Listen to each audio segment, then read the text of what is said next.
1991 batch की Indian foreign service अधिकारी नगमा मोहम्मद मलिक को जापान में भारत की नई राजदूत नियुक्त किया गया है। द मिंट की रिपोर्ट के अनुसार वे वर्तमान में पोलैंड में भारत की राजदूत हैं।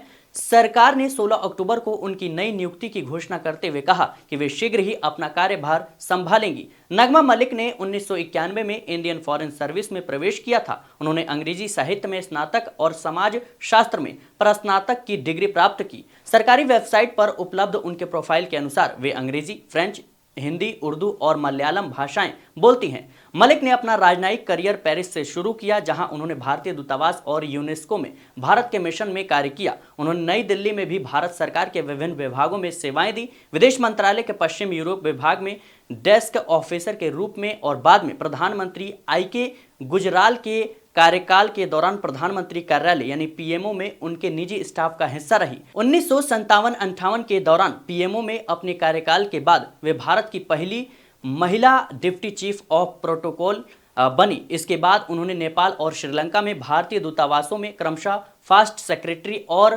काउंसलर के रूप में कार्य किया। दिल्ली वापसी के बाद वे विदेश मंत्रालय की उप प्रवक्ता रहीं और बाद में यूरेशिया विभाग में निदेशक के रूप में कार्यरत थी, जहां वे रूस और CIS देशों के साथ भारत के द्विपक्षीय संबंधों की देखरेख करती थी। जुलाई 2010 से सितंबर 2012 तक उन्होंने थाईलैंड में भारतीय दूतावास में डिप्टी चीफ ऑफ मिशन के रूप में कार्य किया। वे अक्टूबर 2012 से नवंबर 2015 तक ट्यूनीशिया में भारत की राजदूत रहीं और दिसंबर 2015 से सितंबर 2018 तक ब्रुनेई दरुसलाम में भारत की हाई कमिश्नर के रूप में कार्यरत रहीं। फिलहाल के लिए इस रिपोर्ट में इतना ही। देखते रहें मिलत टाइम्स।